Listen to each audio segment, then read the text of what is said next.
अभी हम लोग कल की फाइल के हिसाब से अगर देखें तो जो हमने समझा था कलेक्शन, ठीक है, जो हमने कल समझा था उसे हमने जो भी इम्प्लीमेंट किया था कलेक्शन और जेनरिक के बारे में, ठीक है। तो कल हमने ये सब क्लासेस बना के अपने जो एग्जांपल्स थे वो देखे थे, कैसे कलेक्शंस क्रिएट करते हैं, कैसे जेनरिक बनाते हैं, ठीक है, जेनरिक में क्या क्या है, और हमने लिस्ट वगैरह के कुछ एग्जाम्पल भी देखे, ठीक है। तो एग्जैक्टली जेनरिक कलेक्शंस पे आपको थोड़ा सा काम करने की जरूरत पड़ेगी, बिकॉज जेनरिक कलेक्शन आपका जो है वही आपका रियल टाइम में यूजेबल होता है, ठीक है।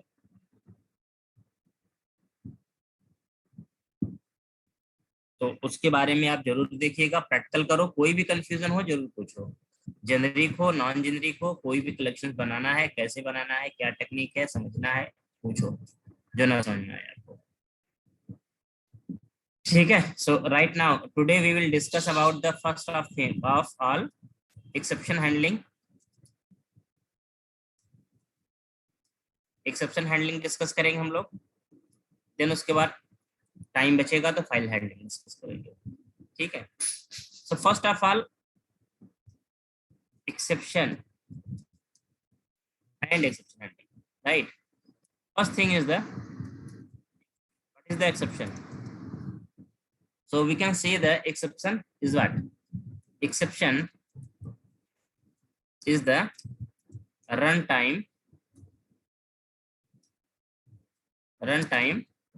errors occurs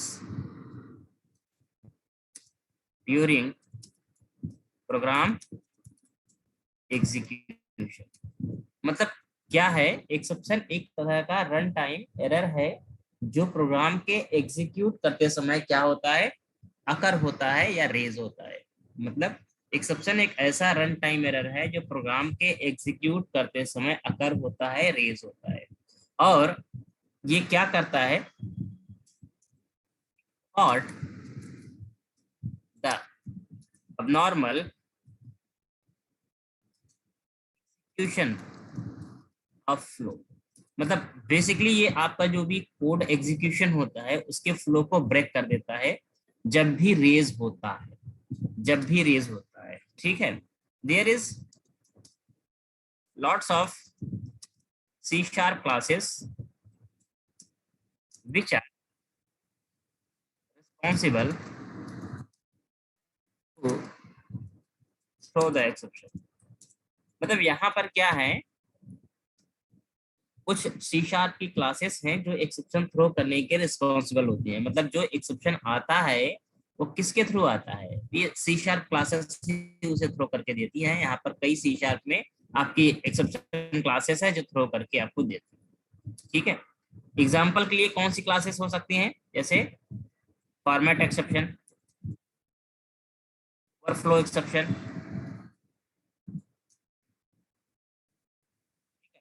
null value reference, not num not null, null value reference, या out of range exception.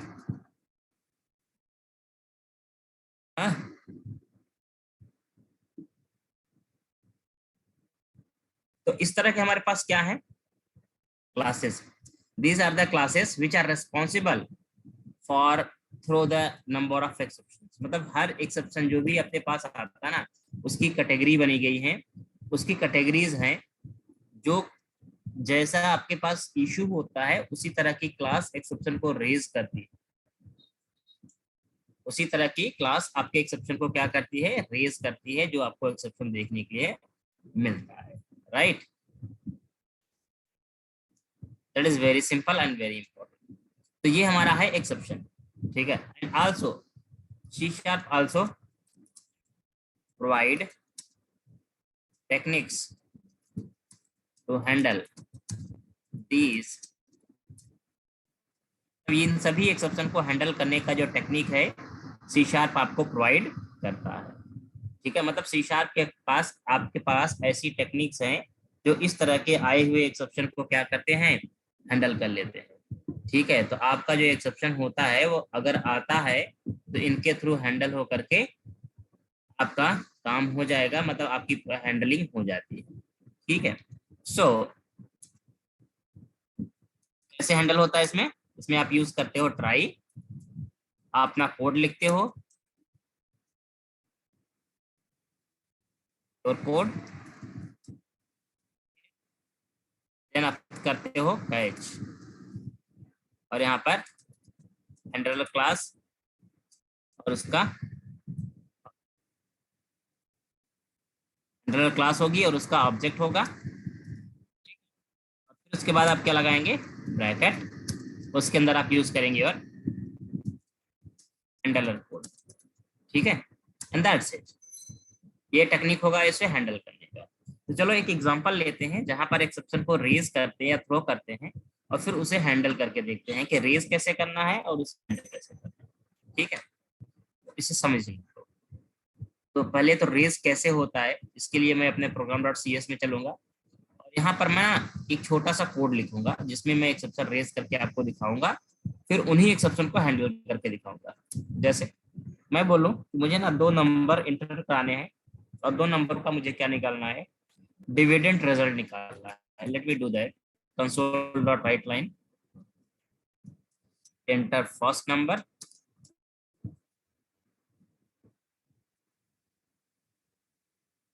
int n1 equal to console dot read line.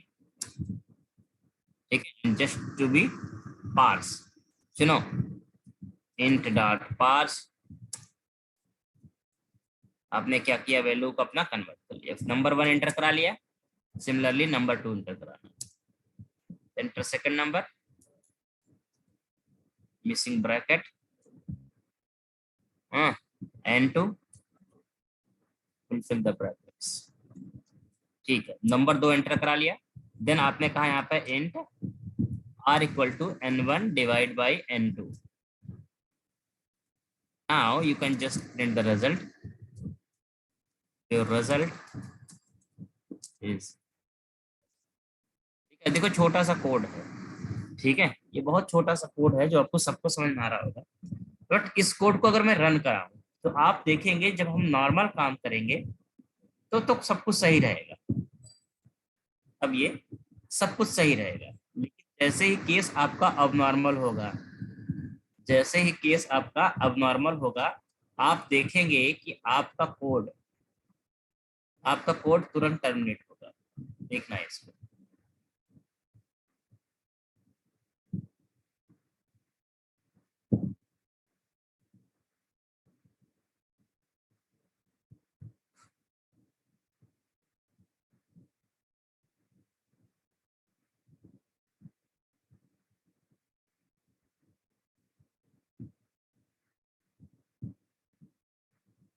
तो मैंने फर्स्ट नंबर डाला 78, सेकंड नंबर डाला मैंने मान लो 9, एंटर मारा, आपका जो रिजल्ट है 8 परफेक्ट आपको आ रहा है, कोई दिक्कत नहीं है।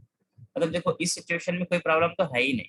ठीक है, लेकिन प्रॉब्लम कब आएगी ये देखो। प्रॉब्लम आती है अगर तुम इसे मान लो रन कराओ। ठीक है, इसे रन कराओ, और मान लो तुमने मान लो कोई वैल्यू डाल दी, पहली सही, दूसरी मान लो डाल दिया 0। ठीक है, तो कभी कोई नंबर डिवाइड 0 से नहीं होता है, कोई नंबर 0 से डिवाइड नहीं होता है। तो उस सिचुएशन में आप देखोगे आपको ऑटोमेटिक एक एक्सेप्शन आ जाएगा।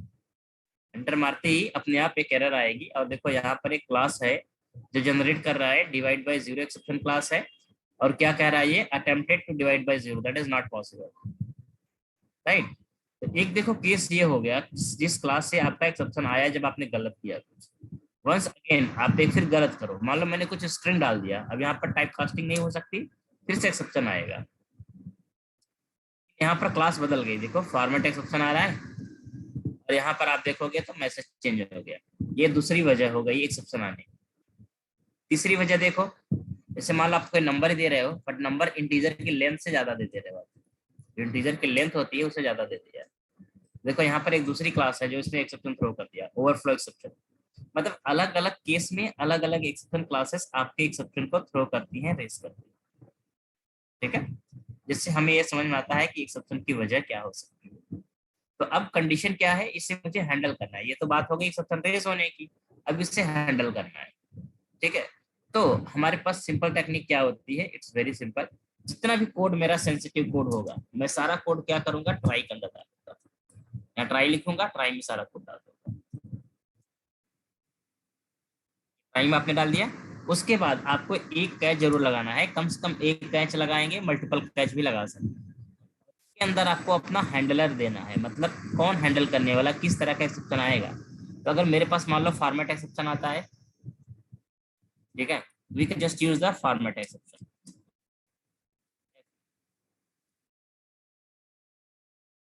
और इसके अंदर मुझे जो भी करना होगा, मान लो मैंने fe dot console dot right 10 पहले करा मैंने यहाँ पर fe डॉट मैसेज प्रिंट करा दिया, ठीक है। मेरा एप्लीकेशन ब्रेक नहीं होगा, देखना अगर मेरा फॉर्मेट एक्सेप्शन का केस होगा तो मैंने मान लो कोई वैल्यू डाली, यहाँ पर सही है, दूसरे में गलत डाल दिया, यहाँ पर केवल आपका मैसेज आ गया, आपका एक्सेप्शन हैंडल हो गया, बट आपका कोड ब्रेक नहीं हुआ, मतलब आपका एप्लीकेशन ब्रेक नहीं हो पाया, ठीक है।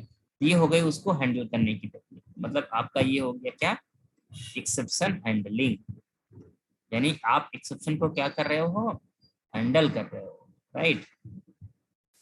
लेकिन एक कंडीशन यहाँ पर है, वो क्या है कि अगर मान लो अभी मैंने फॉर्मेट वाला चेक किया, अगर मैंने मान लो पहली वाले सही डाली, दूसरे वाले जीरो डाल दिया, तो अभी डिवाइड बाय जीरो वाला एक्सेप्शन अभी आएगा। क्यों आएगा, क्योंकि जो हैंडलर है वो केवल किसको हैंडल कर पा रहा है, फॉर्मेट एक्सेप्शन को हैंडल कर पा रहा है। अगर उस टाइप का प्रॉब्लम होगा तभी हैंडल कर पाएगा, बट मुझे सभी हैंडल करने हैं, तो मैं सिंपल एक क्लास का इस्तेमाल करूंगा जो इन सभी क्लासेस का सुपर क्लास होता है।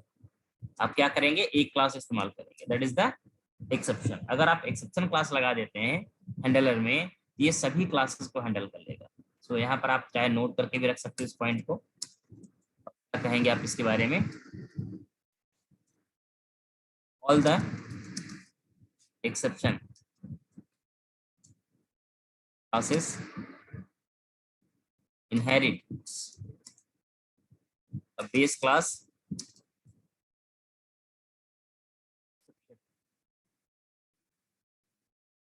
so each exception raised by this parent class so can handle by this। कहने का मतलब बहुत सिंपल है, जितने भी एक्सेप्शन क्लासेस हुए हैं, जो भी एक्सेप्शन आपका थ्रो करती हैं, सभी क्लासेस का एक बेस क्लास है जिसका नाम है एक्सेप्शन। तो अगर सभी क्लासेस का एक बेस क्लास है, तो सभी एक्सेप्शन यहीं से आते भी हैं और इसी से हैंडल भी हो सकते हैं। सो अगर मैं यहाँ पर एक्सेप्शन क्लास का इस्तेमाल कर दूंगा, इसका मतलब ये हो गया कि अब मुझे किसी दूसरे हैंडलर की लगाने की जरूरत नहीं है, क्योंकि ये सभी हैंडल ये खुद ही कर लेगा, मतलब जितने भी एक्सेप्शन आएंगे सब हैंडल होगा। देखो अगर आप डिवाइड बाय जीरो करो या कोई भी पंगा करोगे, कोई इशू करोगे, तो सभी हैंडल हो जाएंगे। देखो ये भी हैंडल हो रहा है, ठीक है। मैं दूसरा भी केस दिखा रहा हूँ, मान लो वैल्यू मैंने बड़ी डाली यहाँ पर, ये भी हैंडल कर लेगा ये, ठीक है, ये भी हैंडल हो गया, मतलब सभी एक्सेप्शन आपका ये हैंडल हो जाएगा। So that this is the super class, ठीक है। तो अपने पास ट्राई और पैच लगा के आप अपना एक्सेप्शन क्या कर सकते हैं, हैंडल कर सकते हैं। अब एक और चीज समझ लेना है आपको, एक और ब्लॉक होता है फाइनली ब्लॉक। कैच के अलावा हमारे पास एक और क्या है, final.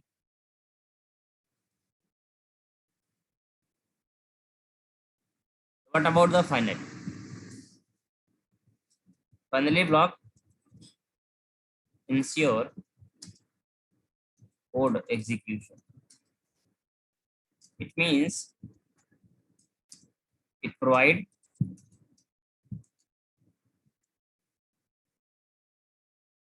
guarantee of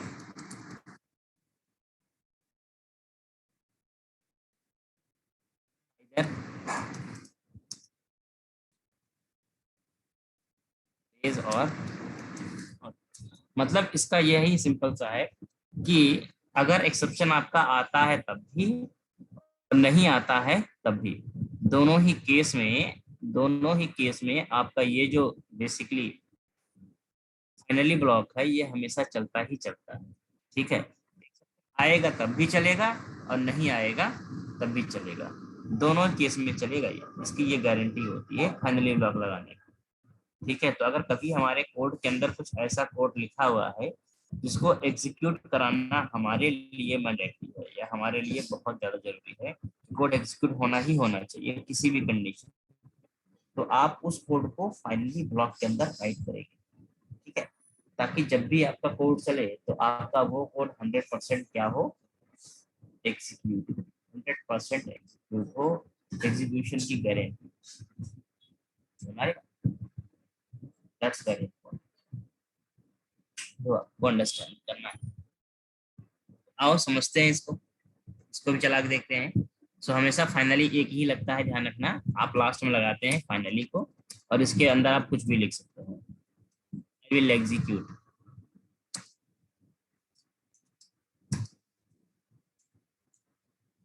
I will execute करें। ठीक है, सो देखो इस कोड का क्या मतलब है, फाइनली के अंदर आपने जो भी लिखा वो कोड चलेगा ही चलेगा। ठीक है, जैसे मान लो, अगर मान लो एक्सेप्शन आ गया तब भी आपका फाइनली चल रहा है। ठीक है, और मान लो एक्सेप्शन नहीं आया, सपोज करो कि आपका एक्सेप्शन नहीं आया, कि आपका कोड क्या हो रहा है, रिजल्ट 0 आ रहा है, सब कुछ है, लेकिन फिर भी आपका कोड चल रहा है। मतलब कोड चल रहा है तब भी चलेगा, ये नहीं चलेगा तब भी चलेगा, हर केस में इसका चलना कंपलसरी होता है, मैंडेटरी होता है। यही सबसे बड़ा बेनिफिट और ब्यूटी है किसका, फाइनली ब्लॉक को यूज करने का। तो the finally block must be execute in all cases, चाहे एक्सेप्शन आए या एक्सेप्शन ना आए, दोनों ही केस में ये चलता ही चलता। ठीक है, दैट्स वेरी।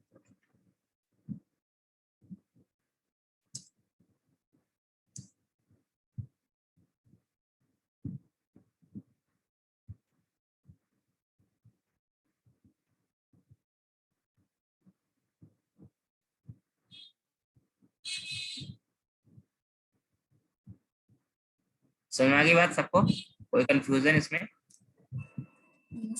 आगे सर। ठीक है, ये तो सर हो बट गया। एक चीज पूछनी थी। पूछो।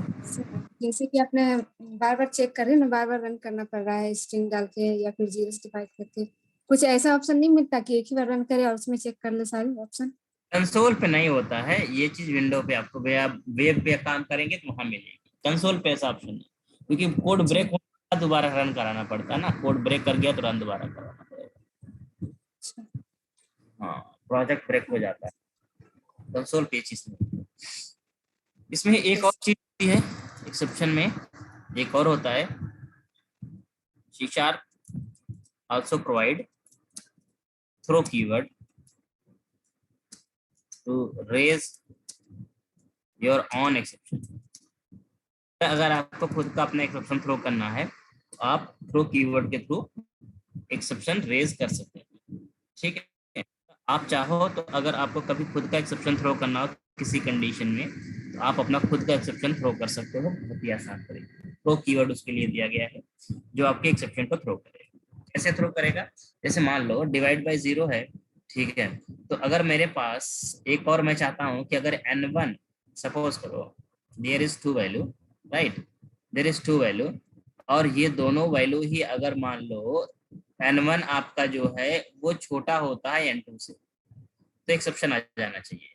ठीक है, इट्स माई ऑन कंडीशन कि अगर n1 छोटा होगा तो डिवाइड नहीं होगा, और डिवाइड नहीं होगा तो बेसिकली काम नहीं होना चाहिए, एक्सेप्शन आना चाहिए।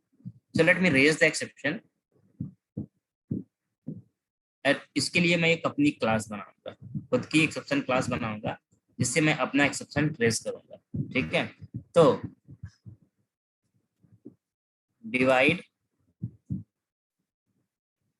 स्मॉलर वैल्यू, क्लास का नाम दे दिया मैंने, स्मॉलर वैल्यू से एक्सेप्शन आपका रेज होगा। तो ये क्लास आपने बनाई है, और इस क्लास में क्या करना है, बेस क्लास को इनहेरिट करना है पहले। बेस क्लास इज द, आप इनहेरिट कर लो इसका कंस्ट्रक्टर ओवरराइड का, तो दैट्स इट।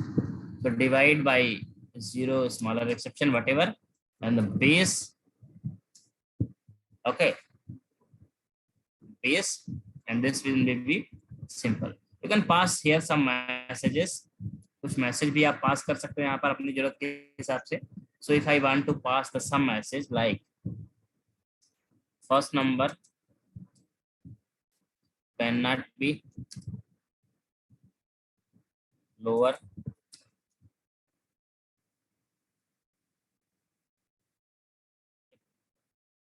ये मेरा क्या हो गया मैसेज.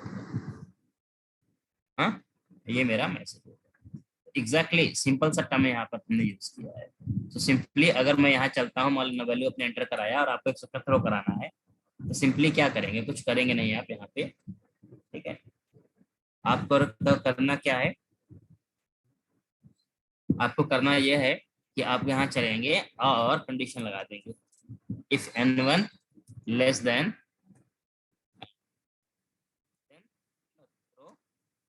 न्यू.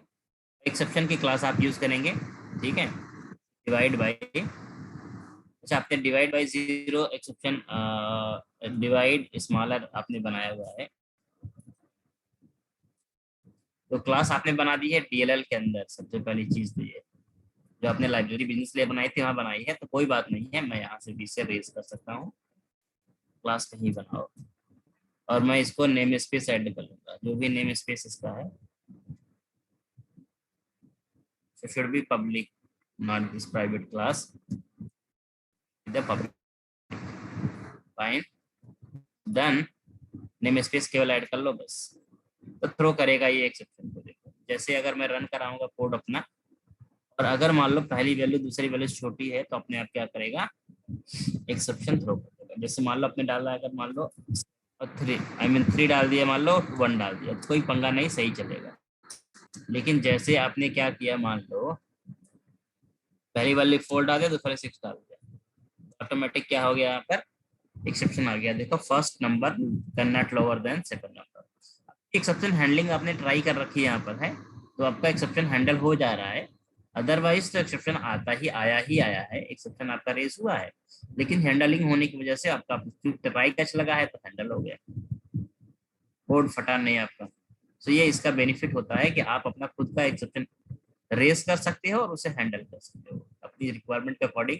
कहीं भी प्रोग्रामिंग के टाइम आपको ऐसा लगता है मुझे अपना ऑन एक्सेप्शन रेज करना है और उसे हैंडल करना है, इट्स वेरी सिंपल टेक्निक कि आपको क्या करना है, एक लाइन का कोड लिखना है, केवल बेस क्लास इनहेरिट करनी है, और आपको क्या करना है, उसका बेस कंस्ट्रक्टर कॉल करके मैसेज पास कर देना है, और उसी क्लास का इस्तेमाल करेंगे एक्सेप्शन थ्रो.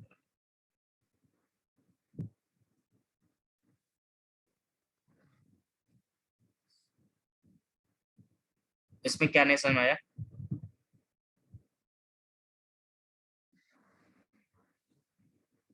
नहीं ऐसे नहीं समझना था ना, ऐसे कोई कथा थोड़ी ना रिपीट करूंगा मैं बार बार. उसमें पॉइंट बनाओ ना कि क्या नहीं, क्या कौन सा पॉइंट जो कंफ्यूज कर रहा है.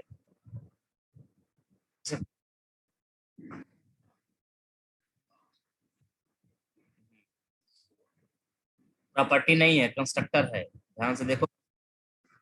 कंस्ट्रक्टर है और आपने बेस क्लास के कंस्ट्रक्टर को इनहेरिट किया है, ओवरराइड किया है यहाँ से. बेस क्लास का ओवरराइड करते हैं बेस कीवर्ड के थ्रू, ये मैंने आपको उप्स के अंदर बताया था. ठीक है, हाँ तो आपने बेस क्लास की एक्सेप्शन क्लास जो है ये बेस सुपर क्लास है, अगर इस क्लास का होगे तुम्हारा एक कंस्ट्रक्टर मिलेगा तुम्हें. ठीक है, देखो ये क्या एक्सेप्ट कर रहा है, इसका कंस्ट्रक्टर मैसेज एक्सेप्ट कर रहा है, यही मैसेज आपने यहाँ से क्या किया, इसका ओवरराइड करके प्रोवाइड कर दिया. ठीक है, और चूंकि बेस क्लास है, जैसे एक क्लास आपकी इंस्टांशिएट होगी, तो बेस क्लास को इंस्टांशिएट करेगा, बेस क्लास में एक्सेप्शन थ्रो करने का कैपेबिलिटी है, तो वो बेस क्लास क्या करेगा, एक्सेप्शन को थ्रो कर देगा, और आपका जो एक्सेप्शन होगा यहाँ रेज होकर आ जाएगा with the help of throw keyword. ठीक है, तो ये कुल ये सारा कमाल जो है ये इसका नहीं है, ये तो कमाल बेस क्लास का है, सारा काम ये कर रहा है. ये तो केवल आप इसमें अपना प्रॉपर्टी कंस्ट्रक्टर कॉल करके अपना आप मैसेज प्रोवाइड कर रहे हैं बस, आपको जो मैसेज चाहिए. बाकी काम करता एक्सेप्शन थ्रो तो करता है बेस क्लास आपका, और help of throw keyword, throw keyword की मदद से करेगा ये सब कुछ. सुन रही बात.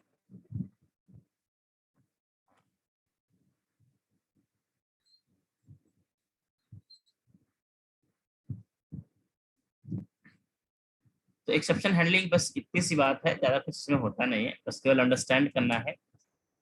हालांकि जब आप .NET कोर पढ़ेंगे या MVC पढ़ेंगे तो हाँ एक्सेप्शन हैंडलिंग का टेक्निक बहुत इंपॉर्टेंट होता है, क्योंकि कोई भी कोड अगर एक्सेप्शन हैंडलिंग के बिना यूज हुआ है तो एक सही कोड नहीं माना जाता। कोई भी कोड अगर आपका उसमें एक्सेप्शन हैंडलिंग नहीं यूज हुआ है तो सही कोड नहीं माना जाएगा, क्योंकि परफेक्ट कोड हमेशा वही होता है जिसमें प्रॉपर एक्सेप्शन हैंडलिंग का इस्तेमाल हुआ।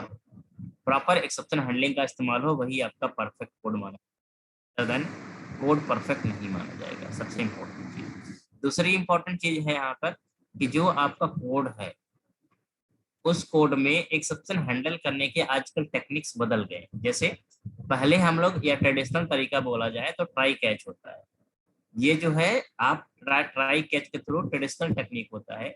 लेकिन कभी आप .NET MVC पढ़ेंगे, तो उसके अंदर आपको वहां पर मिलता है फिल्टर। इसी काम करने के लिए फिल्टर मिलता है जो कि ग्लोबल लेवल पे एक्सेप्शन हैंडलिंग करेगा, ठीक है।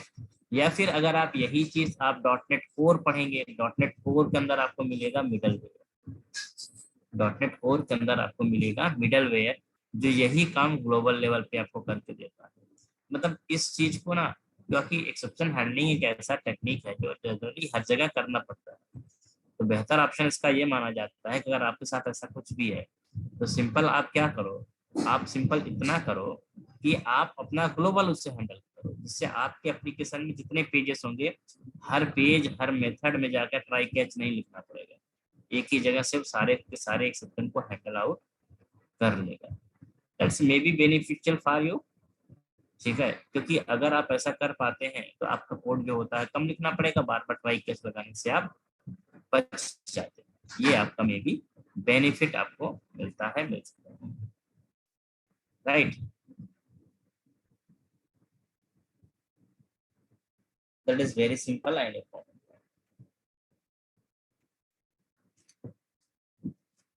चलो, so the next thing, file handling. Next thing is the take the example of this.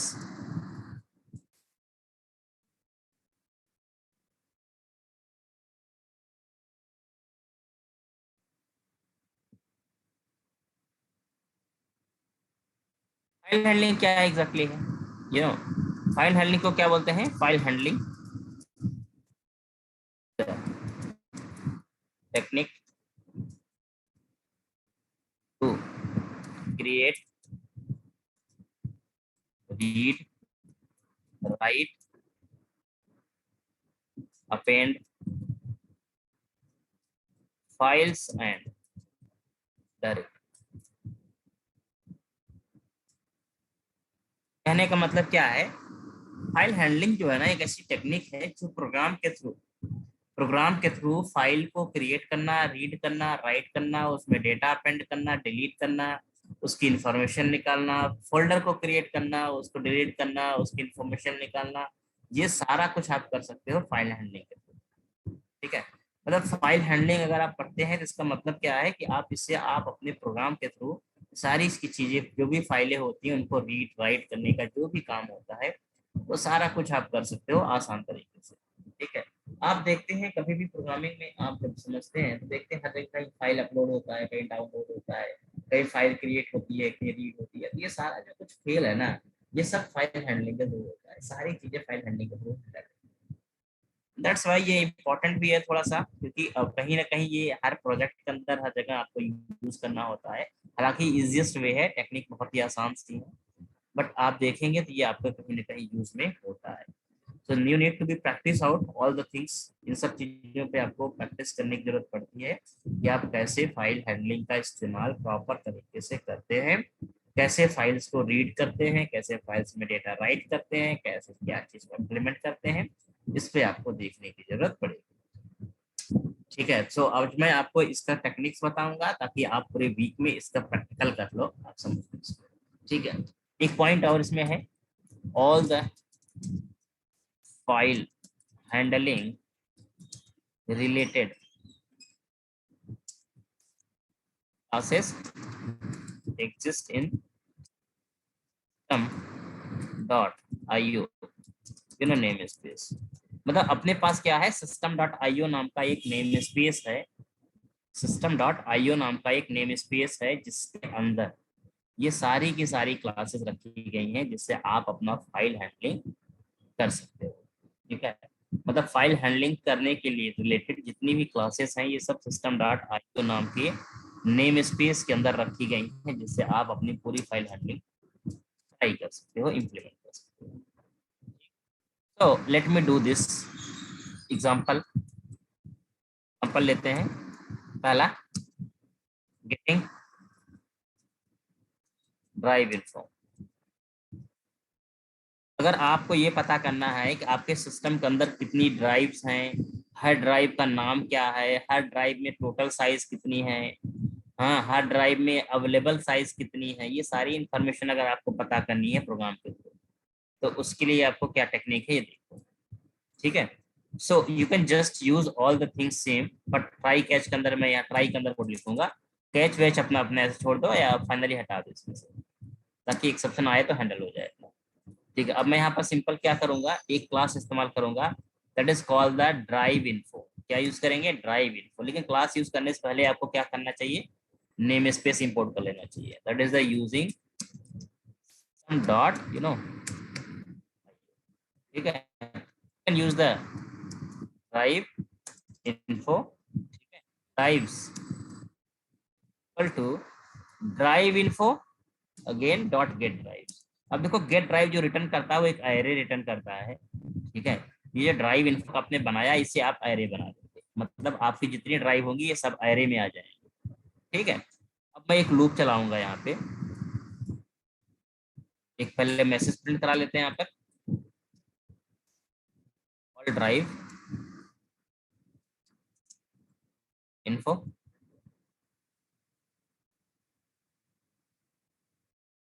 For each where drive in drives. Drives मतलब अपना एरे हो गया।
Recording in progress.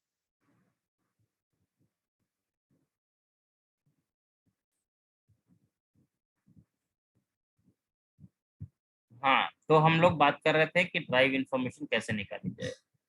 ठीक है, ड्राइव इंफॉर्मेशन निकालने का टेक्निक आपको सीखा समझा मैंने कि हमने लूप चला दिया यहाँ पर, और इस लूप में क्या करना है, सिंपल।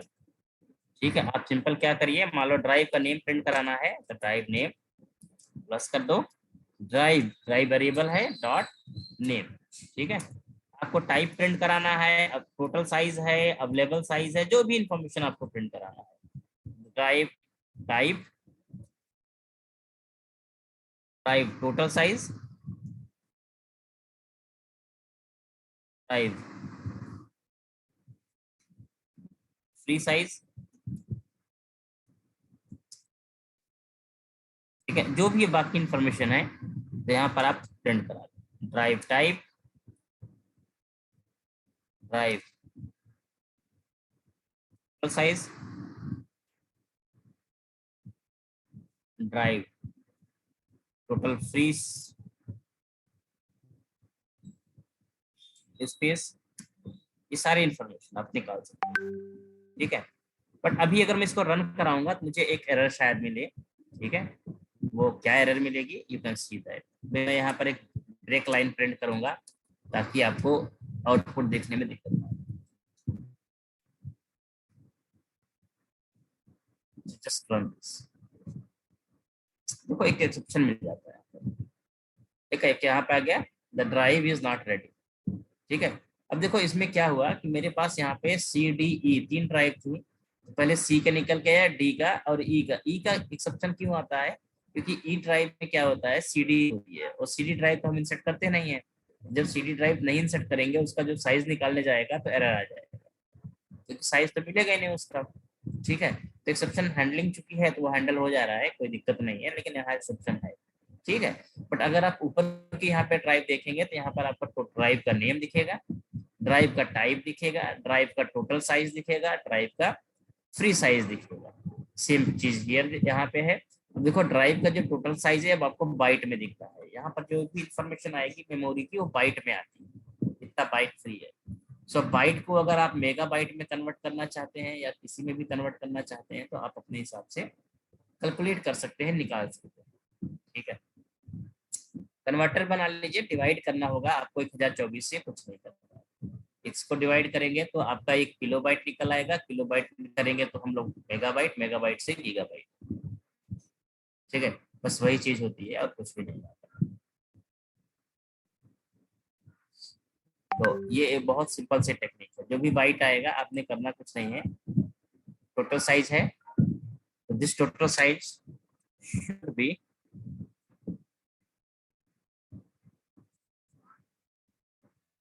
ऐसे डिवाइड बाई 1024। ठीक है, and again this one value again divide by, तो आपको निकल गया किलोबाइट, फिर 1024, निकल आ गया मेगाबाइट। फिर अगर आप करते हैं इसमें 1024, फिर आपका निकल के आ गया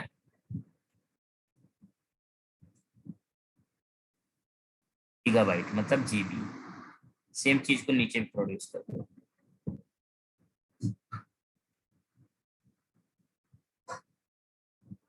ठीक है, टोटल यहाँ पर आप डेल दो, प्लस करके क्या लिख दोगे, जीबी, इधर भी लिख देना ऐसे।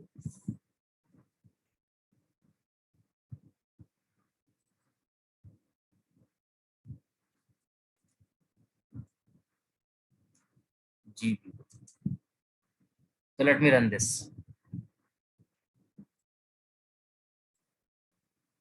टोटल साइज हमारे पास इसकी में कितनी है, 360 जीबी है, फ्री साइज कितना है, 57 जीबी है। ठीक है, और यह इधर टोटल साइज कितना है, 199 जीबी है, फ्री साइज कितना है, 38 जीबी है। ठीक है, तो जो भी मेरे पास टोटल साइज है और जितनी भी फ्री साइज है वो मुझे यहाँ पर अपने आप दिख गई, कैलकुलेट होकर विजिबल हो गई। ठीक, तो ये तो हो गया ड्राइव इन्फॉर्मेशन निकालना। ये एक ऐसा टेक्निक है जिसमें आप क्या कर रहे हो, ड्राइव इंफॉर्मेशन को कलेक्ट, एक तो काम आपने यहाँ पे कर लिया।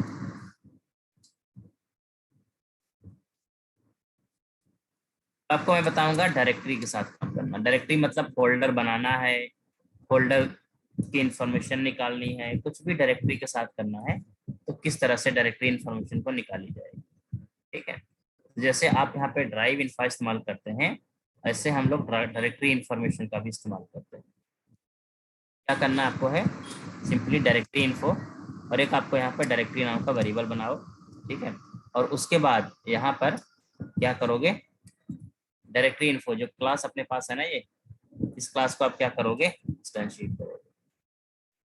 You can just use the new directory info and you can pass here, you can pass here simple path. यहाँ पर आपको क्या पास करना पड़ेगा, पाथ, मतलब डायरेक्टरी जो होगी किसी ड्राइव में होंगी तो ड्राइव का पाथ या फाइल फोल्डर का पाथ, कुछ तो पाथ आपको पास करना पड़ेगा। Let me pass the path equal to @ लगाएंगे इसके पहले और यहाँ पर दे देंगे। तो मुझे डी ड्राइव का इंफॉर्मेशन निकालना था, मैंने यहाँ पर डी निकाल डाल दिया और मैंने यहाँ डाल दिया क्या, पाथ। ठीक है, तो मेरे जो भी ड्राइव होंगी ना उसका पाथ आई मीन यहाँ पे आ जाएगा, तो इसके अंदर जो ड्राइव होंगी आई मीन डायरेक्टरी होंगी वो मिल जाएगी। सो ऑल फोल्डर, फोल्डर पे केवल प्रिंट कराना है। मैं यहाँ यूज कर रहा हूँ डायरेक्टरी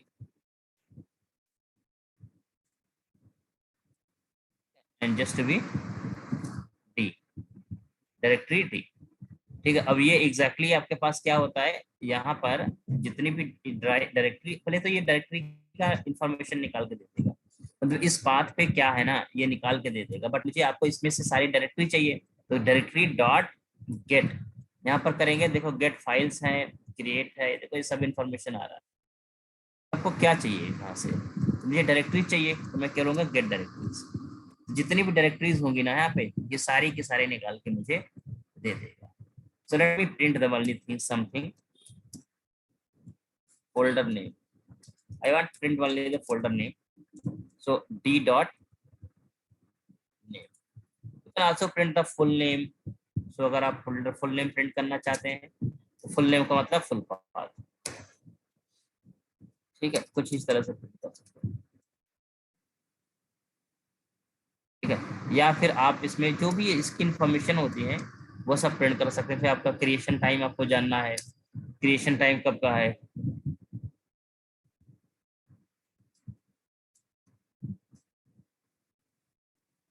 डेटेड ऑन लिख दिया मैंने। ठीक है, तो ये मैं इंफॉर्मेशन निकाल के आपको दिखा रहा हूँ। तो अब देखो अभी कुछ इंफॉर्मेशन मैं केवल आपको दिखा रहा हूँ। मेरी डी ड्राइव के अंदर जितनी भी होंगी ये सारी इंफॉर्मेशन देखो आ गई। मेरी सिस्टम के अंदर डी ड्राइव में इतने फोल्डर्स बने हैं और कौन कब बना है, उसका नाम क्या है, उसका पूरा पाथ क्या है, ये पूरी इंफॉर्मेशन आपको यहाँ पर दिखाई दे रही है। ठीक है, जो भी इंफॉर्मेशन थी फुल एंड फाइनल इंफॉर्मेशन आपको यहाँ पर विजिबल हो जाती है। तो किसी भी सिस्टम की जो इंफॉर्मेशन होती है इससे आप निकाल सकते हो करंटली उसके अंदर कितना मेमोरी है, कौन सी ड्राइव है, ड्राइव की आई मीन फोल्डर कितने हैं, फोल्डर की नेम क्या है, आपने जो भी यूज करना हो आप अपनी जरूरत के हिसाब से देख लो। बट ये सिंपल सिंपल टेक्निक्स हैं जिससे आप फाइल हैंडलिंग कर सकते हैं। और फाइल हैंडलिंग का कंसेप्ट भी आप क्लियर कर सकते हैं कि फाइल हैंडलिंग होती है। समझ में आई बात, कोई कंफ्यूजन इसमें, किसी को भी फोल्डर इंफॉर्मेशन निकालने में दिक्कत आ रही है?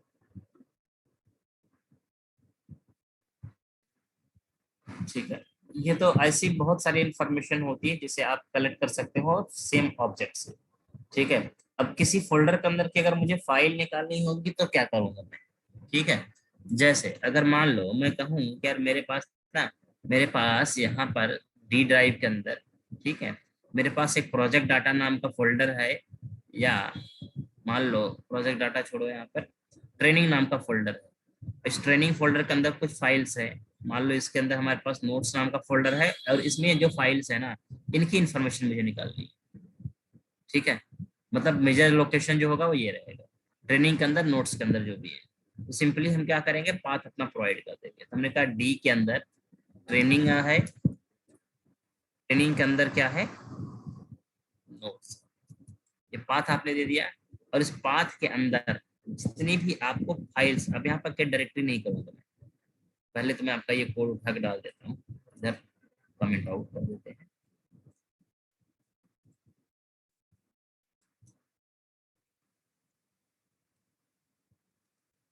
ड्राइव इन डायरेक्टरी, हाँ डायरेक्टरी।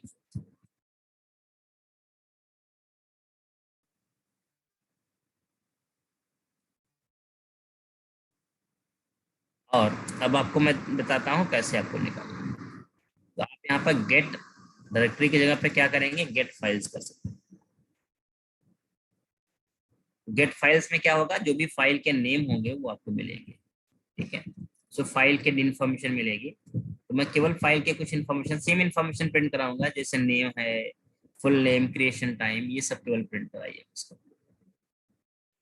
और आप देखेंगे तो जितनी भी फाइल इसके अंदर होंगी, इस पाथ पे आपको जितनी फाइल मिलेंगी, देखो सारी फाइल की इन्फॉर्मेशन आ गई है। तो कितना आसान है डायरेक्टरीज की और फाइल्स की इंफॉर्मेशन को कलेक्ट करना, इंफॉर्मेशन को निकालना।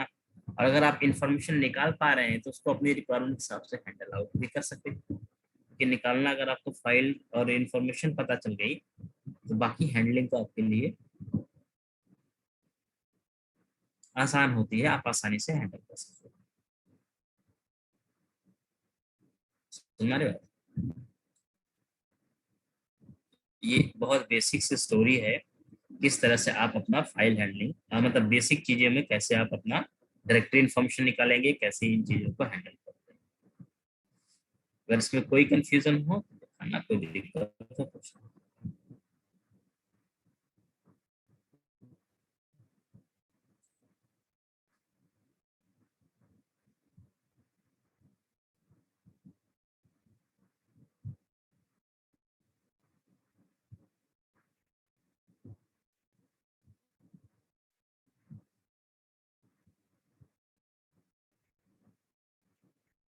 क्लियर है? चलो आगे चले, थोड़ा सा इसको समझ लेते हैं।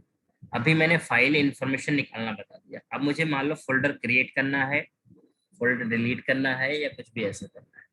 हाँ?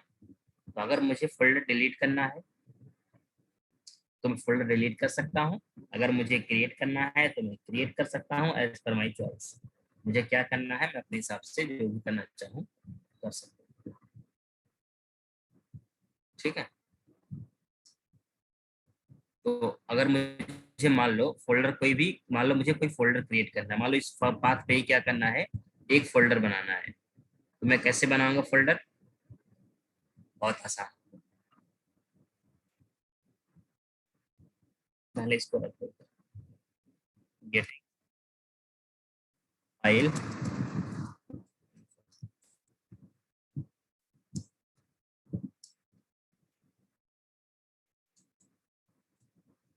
तो ये हो गया आपका फाइल इंफॉर्मेशन निकालने का technique.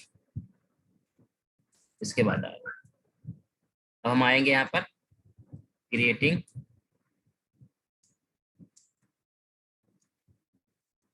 Directory,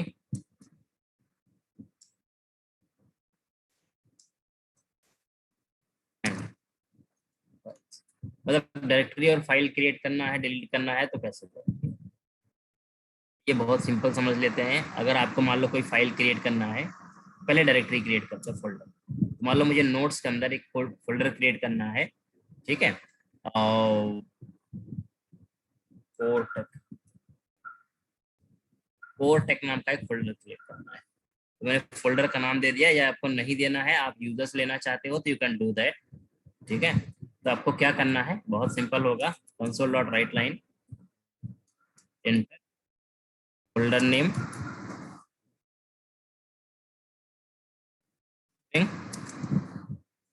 F name, console dot,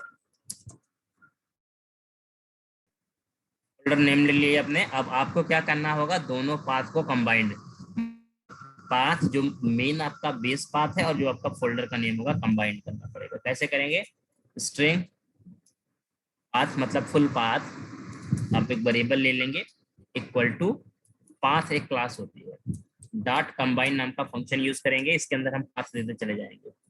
पहला पाथ मेरा बेस हो गया, दूसरा क्या हो गया, एफ नेम हो गया, इनको कंबाइन कर लेगा ये, और उसके बाद पहले चेक करेगा इफ डायरेक्टरी चेक करना है, directory dot exist of this, अगर इस फुल पाथ पे डायरेक्टरी एग्जिस्ट नहीं कर रही है, नॉट लगा दो। अगर इस फुल पाथ पे डायरेक्टरी एग्जिस्ट नहीं कर रही है तो क्या करेगा ये, डायरेक्टरी डॉट क्रिएट डायरेक्टरी, और यहाँ पर पास कर देंगे अपना आप फुल पाथ, डायरेक्टरी बन जाएगी। और एक मैसेज दे सकते हैं यूजर को आप, your directory else pass under some message like directory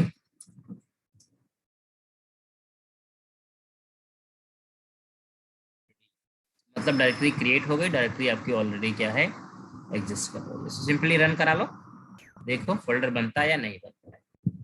So let me do that. Enter folder name. I am passing the name like video songs. Enter your directory created. Folder location पे जाओगे, देखोगे यहाँ पर video songs नाम का folder बन गया है, अभी अभी बना है 12 बजे, करेक्ट, ठीक है। अब अगर दूसरी चीज में बोलूँ कि सेम फोल्डर को मैं दोबारा बनाना चाहता हूँ, अगर मैं यहाँ पर ऑलरेडी यही नेम डाल दूँ,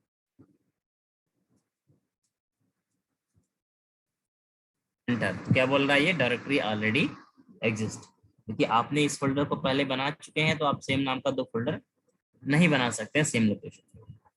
ये आपको इस तरह से कंसेप्ट दे देता है, ठीक है। तो फोल्डर बनाना बहुत ही आसान, इस तरह से आप बना सकते हो। फिलहाल अगर बनाने के साथ आपको उसे डिलीट करना है तो क्या टेक्निक होगा, तो आप डिलीट करके भी देख लो, फोल्डर बनाए हो तो उसकी डिलीट भी करना सीखो।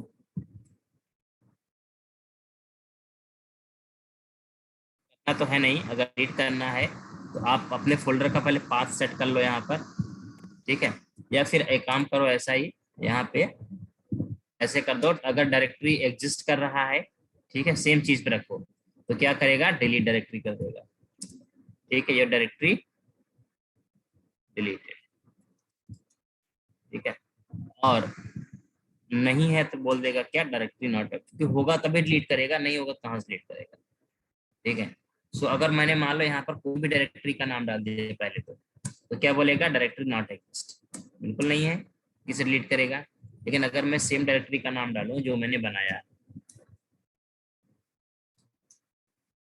मारेंगे डायरेक्टरी डिलीटेड, और अगर आप यहाँ देखेंगे चल के तो आपका फोल्डर यहाँ से डिलीट हो चुका होगा। बहुत ही आसान टेक्निक है, फोल्डर को डिलीट करना है तो आप इस तरह से यूज करें। तो डिलीट करना हो गया, क्रिएट करना हो गया, तो समझ में आ रहा होगा इसमें, ठीक है। ऐसे ही फाइलों के साथ भी हम सेम कर सकते हैं, सेम तरीके से फाइल्स क्रिएट कर सकते हैं, उन्हें रीड कर सकते हैं, डिलीट कर सकते हैं, उसमें डेटा राइट कर सकते हैं, जो भी करना चाहें आप। फाइल्स के साथ भी अगर कुछ भी करना है तो इसी तरीके से आप फाइल को रीड राइट क्रिएट जो भी करना चाहेंगे आप ऐसे ही करेंगे उनके साथ, ठीक है।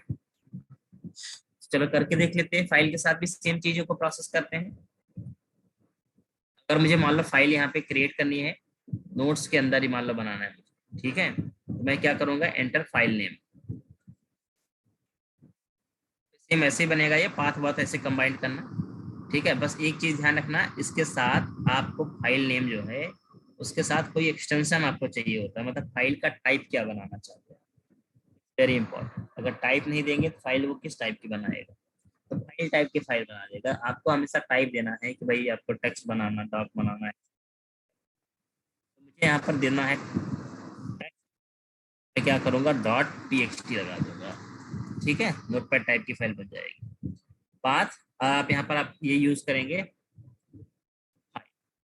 फाइल यूज करेंगे, फाइल नॉट एग्जिस्ट, फाइल अगर एग्जिस्ट नहीं कर रही है तो क्या करेगा ये, फाइल डॉट क्रिएट, डिलीट भी आ रहा है, क्रिएट भी आ रहा है, सारा कुछ फंक्शन आ रहा है, तो क्रिएट क्या करेंगे आप, पाथ,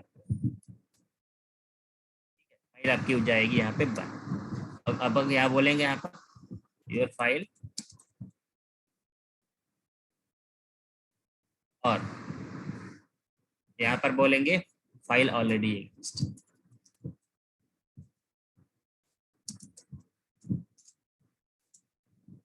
ठीक है, सो दैट्स वेरी सिंपल। सो आपने इतना लिखना था, आपकी फाइल बन जाएगी। आइए बना के देखते हैं। मैंने यहाँ पर फाइल का नाम दिया, मान लो दिया मैंने यहाँ पर सैंपल, सैंपल दिया, एंटर किया, फाइल क्रिएटेड। अगर मैं डायरेक्टरी में जाऊंगा तो आप देखिए यहाँ पर सैंपल नाम की एक अपने आप फाइल बन के आ गई। ठीक है, जो भी नाम था। और टाइम देखो बनने का 0 बाइट की है, क्योंकि इसमें कोई डेटा नहीं है। फाइल तो बन गई है लेकिन डेटा नहीं है, वो अलग मैटर है, लेकिन आपकी फाइल क्रिएट हो चुकी है। ठीक है, तो बहुत ही आसान है। अगर आपको कभी फाइल बनाना है, सिंपल ऐसा ही कोड आप राइट करेंगे और आपकी फाइल बन के आ जाएगी। ये तो फाइल बनाने का तरीका है। सेम डिलीट भी कर सकते हैं आप। अगर आपको डिलीट करना है तो डिलीट कर दो, और अगर उसमें कोई डेटा वटा राइट करना है तो उसका भी टेक्निक है। मैं 2 फाइल बनाऊंगा, एक मैंने मान लो ये बना दिया, और एक सही सैंपल नाम से बनाऊंगा, एक गलत सैंपल नाम पर। ये भी फाइल मैंने बना दिया। तो देखो यहाँ पर मेरे पास 2 फाइल बन गई। ठीक है, अब मुझे आप ये वाली डिलीट करनी है जो गलत नाम से बन गई है। तो उसे डिलीट करने के लिए सिंपली मैं क्या करूंगा, यही काम करूंगा। यहाँ पे कुछ नहीं, अगर एग्जिस्ट कर रहा है फाइल डॉट डिलीट कर देना यहाँ पर, डिलीटेड।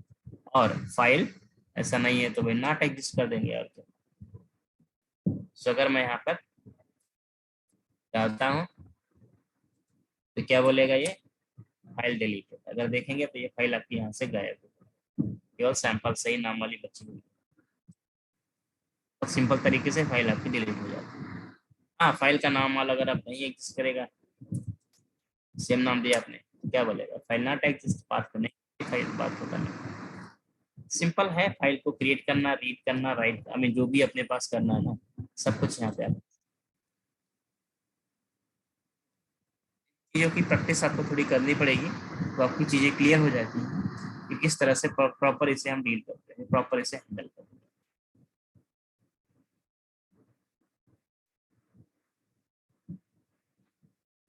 तो फाइल बनाना सिखा दिया मैंने, डिलीट करना सिखा दिया मैंने। अब मैं आपको बताऊंगा फाइल का डेटा रीड करना और राइट करना। अगर आपको फाइल है, फाइल के पास कोई डेटा है, तो आप उसको क्या करेंगे, रीड करना सीखिए और राइट करना सीखिए। फाइल का डेटा रीड कैसे करना है, राइट कैसे करना है। ठीक है, तो अब आइए समझते हैं इसको भी हम लोग।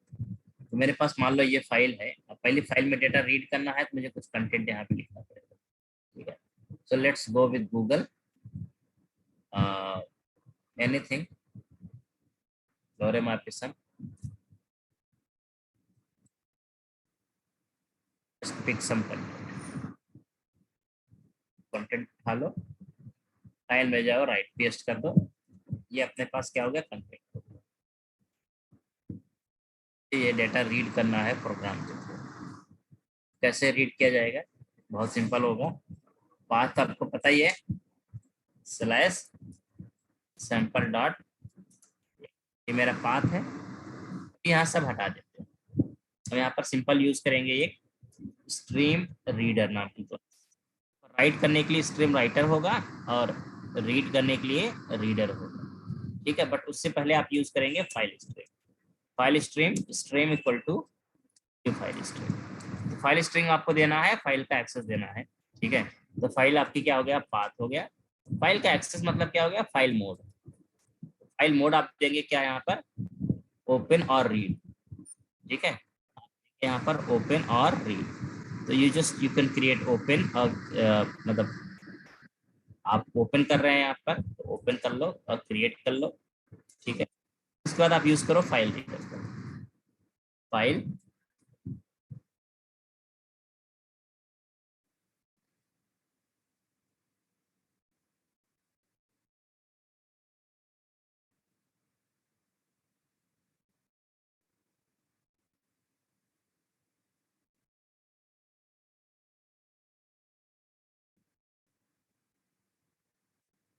फाइल स्ट्रीम आपने बनाया यहाँ पर, उसके बाद आपको देना है यहाँ पे file reader, I mean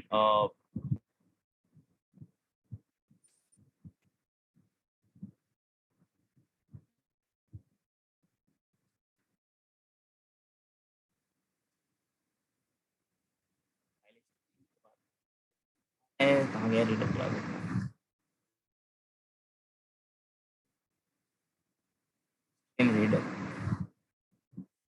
reader reader equal to new string, इसके अंदर हम पास कर देंगे अपनी स्ट्रिंग अपने बना दैट्स इट। हो गया ये स्ट्रीम रीडर आपने यूज कर लिया। अब आपको डेटा रीड करना है, लेट यू डिसाइड कैसे रीड करना है। जैसे मुझे पूरा डेटा रीड करना है तो रीडर के साथ देखेंगे कई फंक्शन मिले, read to end, read line, read to async, read base string, function आपको मिल रहा है अलग अलग टेक्निक में रीड करने के। ठीक है, तो मुझे क्या करना है, रीड टू एंड करना है, मतलब एंड लाइन तक रीड करना है। तो पहले रीड देखते हैं। ठीक है,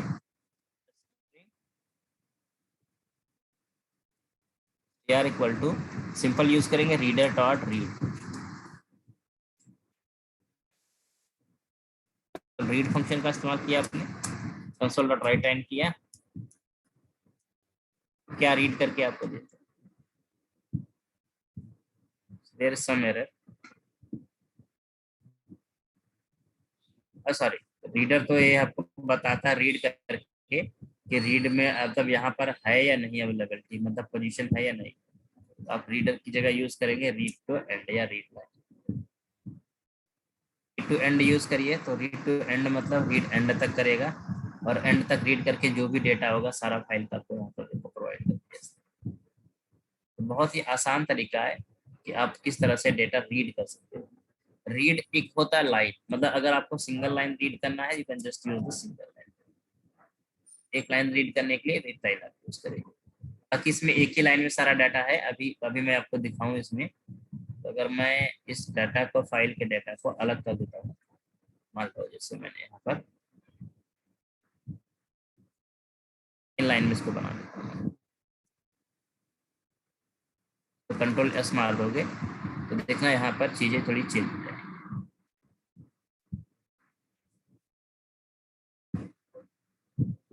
अब देखो फाइल चूंकि यहाँ पर रीड हो रखी है इसलिए वो नहीं कर रहा था, बट अगर मैं अभी करता हूँ बंद करके तो हो जाएगा। तो वापस रन कराइए। अब देखिए आपको यहाँ पर रीड लाइन क्या करता है, एक ही लाइन का डेटा रीड करता है इसमें, ये पहली लाइन, बाकी लाइन का नहीं होगा। और रीड टू एंड करेंगे तो रीड टू एंड हमेशा क्या करेगा, एंड तक करेगा। अगर आप रीड टू एंड करते हैं तो एंड तक रीड करके आपको देगा। तो जैसी जरूरत आपको है, जितना डेटा रीड करना है उसके हिसाब से आपको क्या करना है, फंक्शन ट्राई करना है, आपका डेटा आपको रीड होके मिल जाएगा।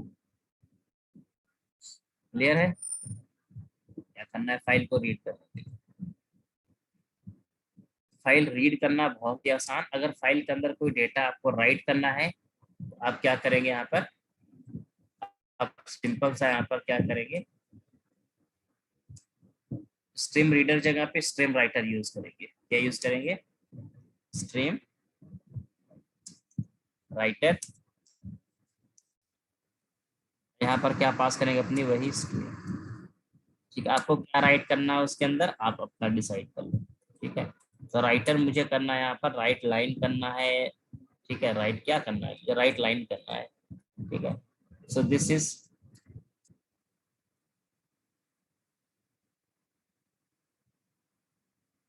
New content from C sharp. ठीक है, और न्यू लाइन के लिए आप यहाँ पर स्लैश एंड लगाएंगे ताकि आपका न्यू लाइन पे बन जाएगा। तो मैं स्लैश एंड लगा दे रहा हूँ। ठीक है, ये किया मैंने। उसके बाद राइटर डॉट क्या करेंगे, इसको हम क्लोज कर देंगे या फ्लश कर देंगे। पहले फ्लश करना चाहिए फिर क्लोज करना चाहिए हमेशा। तो राइटर डॉट फ्लश कर दीजिए पहले और क्लोज। ठीक है, तो ये डेटा आपके फाइल में राइट होना चाहिए। Let me run this. देखो कुछ मैसेज तो आया नहीं क्योंकि डेटा राइट कर रहा है वो। अब मैं अगर यहाँ पर सैंपल में जाऊंगा तो देखो यहाँ पर दिस इज न्यू कंटेंट, देखो यहाँ पर अपने पास आ गया राइट करके। ठीक है, अपने आप यहाँ पे देखो कंटेंट आ गया राइट करके। तो ये आसान टेक्निक था डेटा राइट करने का। अपेंड करना चाहो तो आप इसमें अपेंड कर सकते हो, मतलब इन बिटवीन अगर आपको अपेंड करना है तो आप यहाँ पर राइट की जगह क्या यूज करेंगे, जस्ट यूज द अपेंड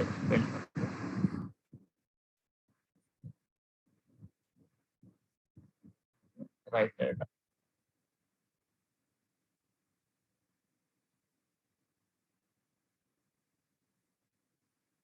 यहाँ से मोड भी आप चेंज कर सकते हैं अपना।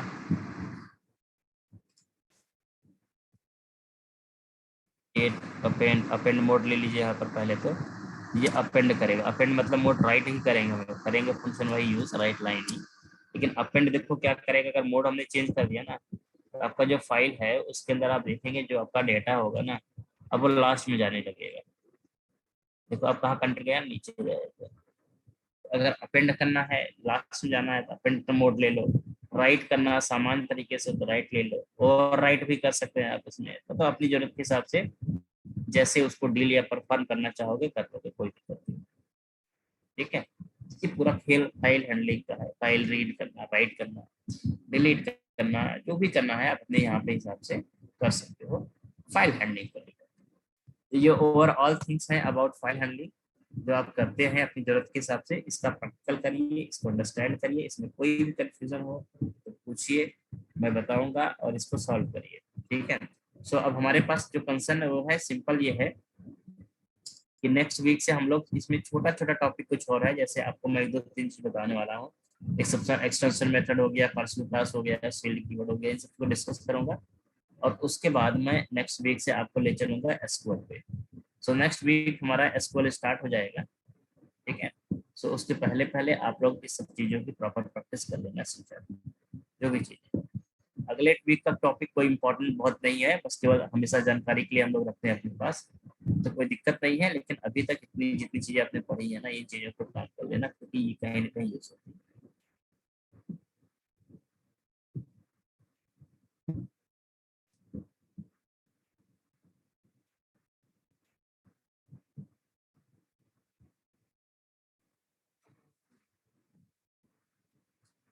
ठीक, नोट्स में शेयर कर दूंगा, बट इसका हाँ प्रैक्टिस कर लेना।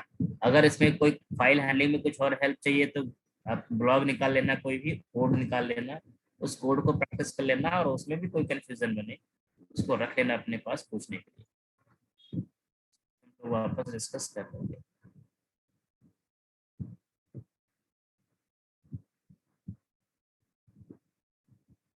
समझ आएगा? कोई पूछना है किसी को?